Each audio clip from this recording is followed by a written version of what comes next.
हस्तकला में आज पढ़ेंगे हम मूर्तिकला। मूर्तिकला के बारे में आज पढ़ेंगे। मूर्तिकला के कलाकारों को कहा जाता है तो सिलावट। सिलावट क्या है? मूर्तिकला के कलाकारों को सिलावट कहा जाता है। मूर्तिकला के प्रसिद्ध कलाकार अर्जुन लाल प्रजापति हैं, जबकि वर्तमान प्रसिद्ध कलाकार श्याम सुंदर प्रजापति हैं। प्रसिद्ध कलाकार अर्जुन लाल प्रजापति थे और वर्तमान जो प्रसिद्ध कलाकार हैं वह श्याम सुंदर प्रजापति। कलाकार को सिलावट कहते हैं। संगमरमर की मूर्तियों पर सूक्ष्म चित्रकारी के लिए जो प्रसिद्ध है वह है किशोरी गांव अलवर। किशोरी गांव अलवर प्रसिद्ध है संगमरमर की मूर्तियों पर सूक्ष्म चित्रकारी के लिए। किशोरी गांव अलवर प्रसिद्ध है। संगमरमर अथवा सफ़ेद संगमरमर की मूर्तियों के लिए प्रसिद्ध है जयपुर का किशनगढ़। किशनगढ़ और जयपुर जो है वहाँ सफ़ेद संगमरमर या संगमरमर की मूर्तियाँ सबसे अच्छी मिलती हैं। लाल संगमरमर के लिए थानागाजी अलवर प्रसिद्ध है। काले संगमरमर के लिए तलवाड़ा बांसवाड़ा प्रसिद्ध है। पीले संगमरमर के लिए जोधपुर और जैसलमेर प्रसिद्ध है। एक बार इन संगमरमर को फिर से देखते हैं। संगमरमर की मूर्तियों के लिए प्रसिद्ध है किशोरी गांव अलवर, यहाँ पर सूक्ष्म चित्रकारी की जाती है। संगमरमर की मूर्तियों पर सूक्ष्म चित्रकारी के लिए प्रसिद्ध किशोरी गांव। किशोरी गांव कहाँ पर है? यह अलवर में है। अलवर का प्रसिद्ध है। सफ़ेद या संगमरमर की मूर्तियों के लिए प्रसिद्ध है जयपुर का किशनगढ़। लाल संगमरमर की मूर्तियों के लिए थानागाजी अलवर। काले संगमरमर की मूर्तियों के लिए तलवाड़ा बांसवाड़ा व पीले संगमरमर की मूर्तियों के लिए जोधपुर और जैसलमेर प्रसिद्ध है। राजस्थान से संबंधित प्रमुख हस्तशिल्प गांव। बहुत सारे गांव हैं, उनके नाम कौन कौन सी शिल्प से जुड़े हुए हैं तो वह हम इसमें पढ़ेंगे। इस सारणी को हमें ध्यान से ही पढ़ना है क्योंकि इसमें से कई बार आते हैं। मानपुरा माचेड़ी जो गांव है वह जयपुर के अंतर्गत आता है। यह चर्म शिल्प यानी चमड़े से संबंधित जो शिल्पकला होती है उसके लिए प्रसिद्ध है। चंदू जी का गढ़ा व बारी गांव जो है वह बांसवाड़ा के अंतर्गत आते हैं। यह गौफड़ एक होता है, चमड़े से संबंधित ही शिल्प होता है। वह तीर कमान के लिए प्रसिद्ध है। प्रश्न ऐसे आता है, गौफड़ या तीर कमान से संबंधित गांव कौन सा है? तो वह है चंदू जी का गढ़ा और दूसरा है बारी गामा। दोनों ही गांव बांसवाड़ा में आते हैं। छाता, रेडियो, टीवी व कूलर के लिए प्रसिद्ध गांव है फालना गांव जो है वो पाली जिले के अंतर्गत आता है। कसीदेकार जूतियों के लिए प्रसिद्ध है बड़ा गांव जालौर का प्रसिद्ध है। गोगाजी व मामाजी के घोड़ों के लिए प्रसिद्ध है तो गोगाजी व मामाजी के घोड़ों के लिए है हरजी गांव जालौर का प्रसिद्ध है। ये हमने कल भी पढ़ा था। हरजी गांव जालौर किसके लिए प्रसिद्ध है? यहाँ गोगाजी व मामाजी के घोड़े बनाए जाते हैं। घेसले एक तरीके का मोटा फर्श होता है। यह घेसले के लिए प्रसिद्ध गांव है तो लेटा गांव जालौर का है, वह जो घेसले के लिए प्रसिद्ध है। मलमल का काम कहाँ पर किया जाता है? तो मलमल का गांव जो है तनसुख गांव जोधपुर में प्रसिद्ध है। एक बार इस सारणी को फिर से देख लेते हैं। चर्म शिल्प के लिए प्रसिद्ध है। चर्म शिल्प के लिए मानपुरा माचेड़ी गांव जयपुर। गोफड़ या तीर कमान के लिए प्रसिद्ध है चंदू जी का गढ़ा बारी गामा। ये दोनों गांव बांसवाड़ा में है।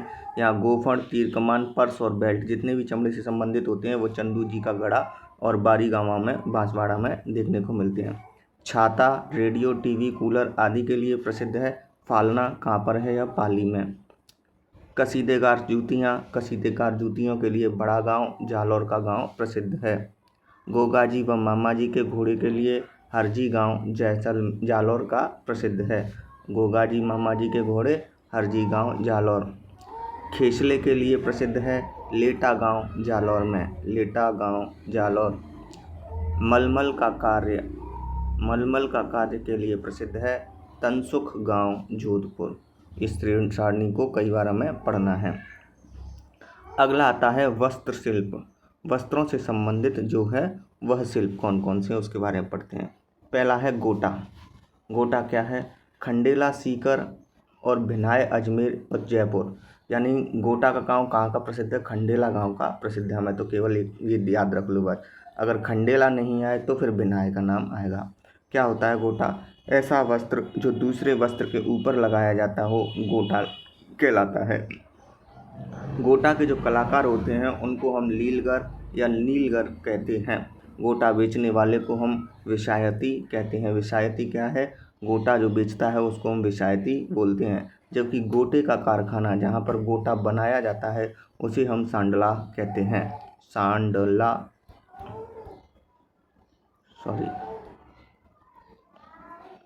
सांडला, ठीक है। सांडला क्या है? गोटे का कारखाना। गोटे के प्रकार, कितने प्रकार के गोटे होते हैं तो पढ़ते हैं। सबसे पहले लप्पा लप्पी। लप्पा लप्पी के बारे में हम थोड़ा सा पढ़ना है। लप्पा जो है चौड़ा और लप्पी पतला गोटा होता है। लप्पा लप्पी गोटा, किरण, मुकेश ये नाम नहीं है, ये गोटे के प्रकार हैं।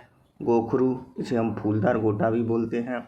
बाकड़ी, बीजिया, चंपाकली बेलदार गोटा होता है, यानी बेल से बना हुआ होता है, उसको हम बोलते हैं ये चंपाकली गोटा।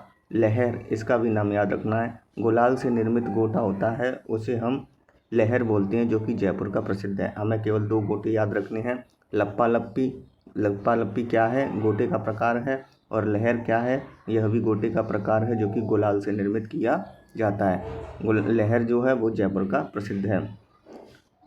अगला आता है वस्त्र उद्योग में वातिक कार्य। वातिक कार्य क्या है? यह खंडेला सीकर के प्रसिद्ध है। वातिक, वातिक का मतलब है मोम। वातिक का मतलब बत्ती, बत्ती मतलब मोम, मोम से संबंधित काम। इसके बारे में पढ़ते हैं। क्या है? कपड़े पर मोम के माध्यम से चित्रकारी करना वातिक कार्य कहलाता है। मोम के माध्यम से, यानी मोम को लगा लगा कर हम कपड़ों को रंगते हैं, उसे हम वातिक कला कहते हैं, वातिक कार्य बोलते हैं। वातिक कार्य के जो प्रसिद्ध थे वह थे R.D. रायजादा और उमेश चंद शर्मा। इन उमेश चंद शर्मा का नाम हमको याद रखना है। क्यों? क्योंकि हम बताते हैं वातिक कला के उमेश चंद शर्मा को इस कला के लिए 1984 में पूरे भारत में राष्ट्रीय प्रशिक्षक नियुक्त किया गया था। वातिक कला में जो सबसे ज़्यादा प्रसिद्धि प्राप्त की थी वह उमेश चंद शर्मा ने की थी। क्यों? इनके द्वारा बहुत ही अच्छी तरीके से इस काम को किया जाता था, इसीलिए इनको राष्ट्रीय प्रशिक्षक नियुक्त कर दिया गया था। तथा इन्हें एक उपाधि भी दी गई थी, the master craftsman, the master of craftsman. ये का नहीं है, ऑफ है। द मास्टर ऑफ क्राफ्टमैन की उपाधि किसको दी है? उमेश चंद शर्मा को। राष्ट्रीय प्रशिक्षक भी उमेश चंद शर्मा हैं। अगला वस्त्र उद्योग है जटपट्टी।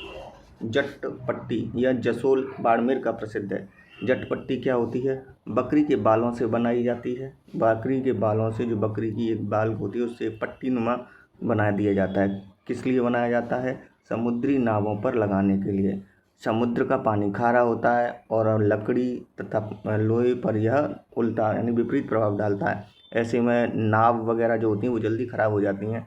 उस खारे पानी से बचाव के लिए जटपट्टी का निर्माण किया जाता है, जो कि बकरी के बालों से बनी होती है, जिस पर खारे पानी का दुष्परिणाम नहीं होता है। जिरोही, गंदा व भाकला क्या हैं? तो जिरोही, गंदा व भाकला जटपट्टी के ही प्रकार हैं। यह बकरी के बालों से ही बनाई जाती है, हमें याद रखना है। दरी, दरी क्या है? पुराने वस्त्रों को गलाकर नए वस्त्र बनाना दरी कहलाता है। यानी पुराने वस्त्रों को ले लेते हैं और उनको गलाकर एक दरी ज़मीन पर बिछाने के लिए बना लेते हैं, वह दरी उद्योग कहलाता है। दरी उद्योग के लिए टांकला नागौर का गांव है, सालावास जोधपुर का गांव व लवाड़, ये 3 गांव प्रसिद्ध हैं। टांकला, सालावास व लवाड़ काय के लिए प्रसिद्ध हैं? तो दरी उद्योग के लिए प्रसिद्ध हैं। आज की वीडियो में इतना ही। धन्यवाद।